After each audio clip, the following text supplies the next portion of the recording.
نہ قرآن سیکھا، کہتے ہم مسلمان ہیں۔ اور کسی نے کہا تھا کہ یہ روزے رکھ کے اور نماز پڑھ کے خوش ہو جاتے ہیں۔ پاکستانی معاشرے کے لوگ سمجھتے ہیں کہ ہم بڑے مسلمان ہیں، ان کی شادیاں ہندوانہ، ان کے کاروبار سود والے، ان کی تجارت سود والی، ان کا رہن سہن انگریزوں والا، اور یہ 4 نمازیں پڑھ کے 5 روزے رکھ کے خوش ہو جاتے ہیں کہ ہم نے دین اسلام کا حق ادا کر دیا۔ نہیں، ہم نے دین سیکھا نہیں، ہم دین والوں کے پاس بیٹھے نہیں، ہم نے بزرگوں کی صحبت پائی نہیں، ہم مسجد میں آ کے بات میں ہیں، جانے کی جلدی پہلے ہوتی ہے۔ نماز اتنی تیز پڑھتے ہیں کہ نماز کے کئی واجب ترک ہو جاتے ہیں۔ عزیزوں، سیکھنا چاہیے۔ اذان پڑھنی ہے تو سیکھنی ہوگی، نماز پڑھنی ہے تو سیکھنی ہوگی۔ ہر کام دنیا والے کرنے سے پہلے سیکھتے ہیں۔ افسوس یہ ہے کہ نماز اذان سیکھتے نہیں، ویسے لوگ آ کے شروع کر دیتے ہیں، تو نماز میں کمی ہوگی۔ فرائض و واجبات میں، آداب میں، شرائط میں تو نماز نہیں روکے گی۔ بے حیائی اور برائی سے نماز جو کامل طریقے سے پڑھی جائے گی وہ روکے گی، بے حیائی سے بھی اور برائی سے بھی روکے گی۔ ایک انصاری جوان تھے، وہ نماز بھی پڑھتے تھے، کوئی غلطیاں بھی ان سے سرزد ہوتی تھی۔ رسول اللہ صلی اللہ علیہ وسلم کی بارگاہ میں عرض کیا گیا، یا رسول اللہ، فلاں نماز بھی پڑھتا ہے، غلط بھی کرتا ہے، گناہ بھی کرتا ہے۔ حضور نے فرمایا خاموش رہو، ایک وقت آئے گا اس کی نماز اس کی برائیاں دور کر دے گی۔ پھر وہ وقت آیا کہ اس نے توبہ کر لی اور اس کی نماز نے اس کی برائیاں ختم کر دی، اس کی برائیوں سے اسے روک دیا، وہ کامل اکمل مسلمان بن گئے۔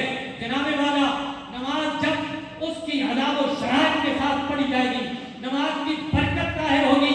بندہ جھوٹ بولتا ہے تو رک جائے گا، بندہ کوئی گناہ کرتا ہے تو اس سے باز آ جائے گا۔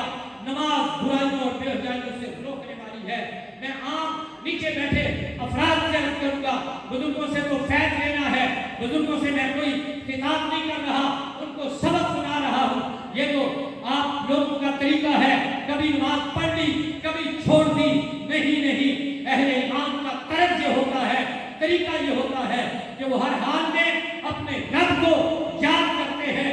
کبھی چھوڑ دینا، کبھی یاد کرنا، کبھی صرف مصیبت کے وقت رب العالمین کو پکارنا، یہ مسلمانوں کا شیوا نہیں۔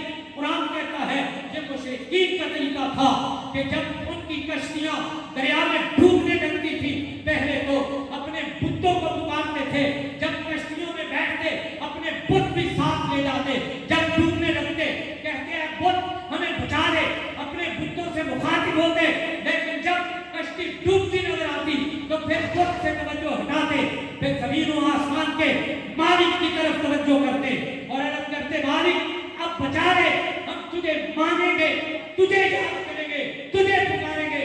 لیکن تھے اتنے بدباطن، اتنے سرکش، جب کشتی کنارے لگتی تو پھر شرک کرتے تھے۔ فلما نجاہم الی البر، اللہ کریم فرماتا ہے جب ہم نے نجات دیتے خشکی کی طرف، اذا ہم مشرکون، تو پھر اسی وقت وہ شرک کرتے تھے، کشتی سے اترتے پھر مشرک ہوتے تھے۔ تو کبھی کبھی رب العالمین کو پکارنا، مصیبت کے وقت پکارنا، یہ مشرکوں کا انداز ہے۔ ہمیشہ نماز پڑھنا، ہمیشہ ذکر کرنا، یہ رسول اللہ کے غلاموں کا کام ہے۔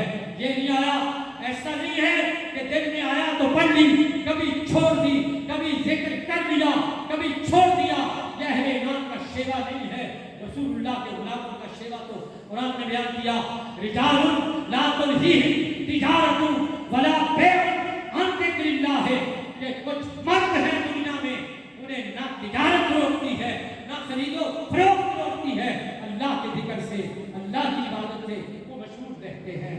اللہ کی عبادت میں چور چوری کرنے گیا، ایک مفسر لکھتے ہیں گھر والے جاگ گئے، گھر والے جاگ گئے، انہوں نے اس کا پیچھا کیا، چور آگے آگے، گھر والے پیچھے پیچھے، دوڑتا ہوا گلیاں کراس کرتا ہوا، ایک گلی میں مسجد آئی، دوڑ کے مسجد میں داخل ہوا اور نماز کی نیت باندھ کے کھڑا ہو گیا۔